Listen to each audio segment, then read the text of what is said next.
Mummy ji please आप मेरे फैसलों में अपनी टांग तो बिल्कुल मत अड़ाया करो।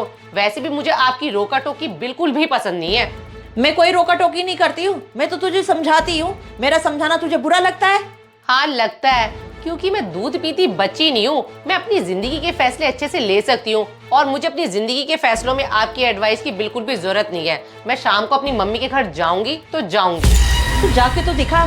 तुझे अच्छी तरह से पता है शाम को बेटी दामाद आ रहे हैं और माँ के घर जाने का प्लान बना के तू बैठी है। अभी पिछले हफ्ते तू गई तो थी। अच्छा जी, मेरी मम्मी के घर जाने का खूब हिसाब रखती हो। अपनी बेटी का भी हिसाब याद रख लिया करो। आपकी बेटी दामाद भी तो हर हफ्ते आ धमकते हैं यहाँ पर। खबरदार, अगर मेरी बेटी और दामाद के बारे में तूने एक शब्द भी कहा तो ये मेरा घर है। जब मर्जी आएंगे और जब मर्जी जाएंगे। तू कौन होती है बोलने वाली? मैं होती हूँ बोलने वाली, क्योंकि इस सारे घर के काम ना मुझे अकेली को ही करने पड़ते हैं। जब आपकी बेटी दामाद आ जाते हैं ना, आपको तो पता नहीं क्या हो जाता है। उनके साथ हाथ पे हाथ रख कर बैठ जाती हो और बैठी बैठी ऑर्डर देती रहती हो, जैसे किसी होटल में रह रही हो। बहू ये बना ले, बहू वो बना ले। मैं इस घर की बहू हूँ, कोई नौकरानी नहीं हूँ। मैंने तुझे कब कह दिया तू इस घर की नौकरानी है? दो मेहमान के आ जाते हैं, तुझे बड़ी आफत आ जाती है। जब मैं इस घर में शादी करके आई थी ना, मेहमानों का आना जाना खूब लगा रहता था। 15-20 लोगों का खाना बनाती थी मैं। अरे बनाती थी तो आप क्यों नहीं बनाती हो? अब तो आपको अकेले की अपनी रोटी बनानी भारी हो जाती है। मुझे कहीं जाना होता है तो मुझे कह देती हो कि मेरी रोटी बना कर जाइयो। हाँ तो ठीक ही तो कहती हूँ। तेरे रहते हुए मैं जाके अपनी रोटी बनाऊं, फिर तेरे जैसे बहू की क्या जरूरत है? अच्छा जी, अब मुझे समझ आया।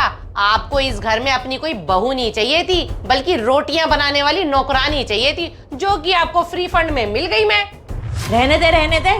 तू कोई फ्री फंड में नहीं रह रही है। तेरे बहुत खर्चे हैं। आए दिन तेरे ना कोरियर आते रहते हैं। अरे मेरे कुरियर आते हैं तो आपकी क्या पेट में दर्द होता है? मैं अपने पैसों से कुरियर मंगवाती हूँ, ना कि आपसे पैसे लेती हूँ। और वैसे भी मेरा पति बहुत अच्छा कमाता है, तो इसलिए खुल के खर्चा करती हूँ मैं। तेरा खुल के खर्चा करने के चक्कर में मेरा बेटा रात दिन मेहनत कर रहा है। उसको हमेशा तो लूटने में लगी रहती है। क्या कह रही हो? मैं लूटती हूँ? लूटती तो आप हो। आए दिन आपकी बेटी के खर्चे तो खत्म नहीं होते हैं। उसकी शादी भी कर दी है, फिर भी उसका ये त्योहार जाना है, उसके बेटे का जन्मदिन पर ये देना है, मुझे तीर्थ यात्रा पे जाना है। आए दिन उनसे किसी न किसी बहाने से पैसे मांगती रहती हो। मेरे पति को पागल बना रखा है आपने। ये क्या तू हर बात पे बोलती रहती है? मेरा पति है, मेरा पति है। सबसे पहले वो मेरा बेटा है। आज उसको आने दे, मैं तेरी एक एक बात बताऊंगी। अरे आज की आप कोई नई बात बताओगी? आपका तो रोज का काम है, वो आते नहीं है, आप उनके कान भरती नहीं हो मेरे खिलाफ। आज आप क्या उनको कुछ बताओगी? मैं बताऊंगी आपकी सारी करतूतें कि आप क्या करती हो मेरे साथ।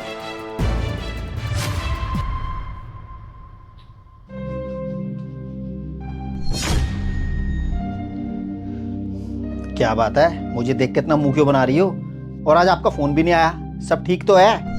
कुछ ठीक नहीं है, और ज्यादा भोले बनने की ना कोशिश मत करो। मैंने अपने कानों से सुना था, मम्मी आपको फोन कर रही थी। और मुझे पता है मम्मी कोई बेवजह फोन नहीं करती है आपको। जरूर मेरे खिलाफ आपके कान भर रही होंगी। ऐसा कुछ नहीं है यार, आप तो कुछ ज्यादा ही सोचती हो। मम्मी वैसे ठीक ही कह रही हैं। अब शाम को बहन जीजा आ रहे हैं, अगर आप उनको नहीं मिलोगी तो उनको कितना बुरा लगेगा। बस इसलिए मम्मी आपको रोक रही हैं।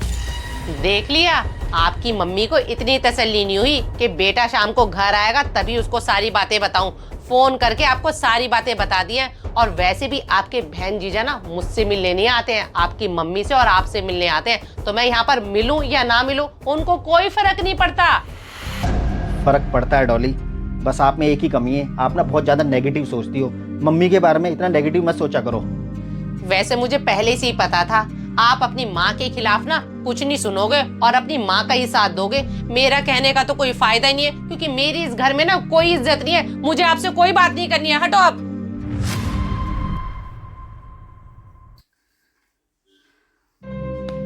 आ गया बेटा? ये तेरे से इतने तेज से क्यों बोल रही थी? तू उससे दबके क्यों रहता है? मम्मी मैं कोई उससे दबके नहीं रहता हूँ। अगर वो शाम को अपने मायके जाना चाहती है तो जाने दो ना उसे। तू ना उसी की तरफदारी करते रहे। तू तो अपनी माँ को कुछ समझता ही नहीं है। मम्मी मैं आपको भी समझता हूँ और मैं उसे भी समझता हूँ, लेकिन आप दोनों मुझे समझने की कोशिश नहीं करते हो। तुझे क्या समझना? तुझे थोड़ी कोई दिक्कत है। दिक्कत तो मुझे है। मेरे से हमेशा भिड़ती रहती है, तेरे से थोड़ी भिड़ती है वो। मम्मी किसी भी इंसान को अपनी गलती तो नज़र आती नहीं है। डॉली भी मुझे यही कहती है कि मम्मी मुझसे आके भिड़ती हैं। अब मैं डॉली की सुनूं तो आपकी नज़रों में बुरा, और आपकी सुनूं तो मैं डॉली की नज़रों में बुरा। मम्मी आप दोनों के बीच में मैं पिसा जा रहा हूँ।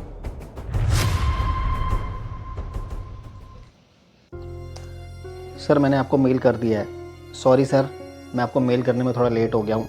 अच्छा राजीव, एक बात बताओ, मैं बहुत दिनों से देख रहा हूँ तुम्हारी ऑफिस में परफॉर्मेंस बहुत डाउन होती जा रही है। सर मैं आपको क्या बताऊँ, मेरी फैमिली लाइफ बिल्कुल भी ठीक नहीं चल रही है।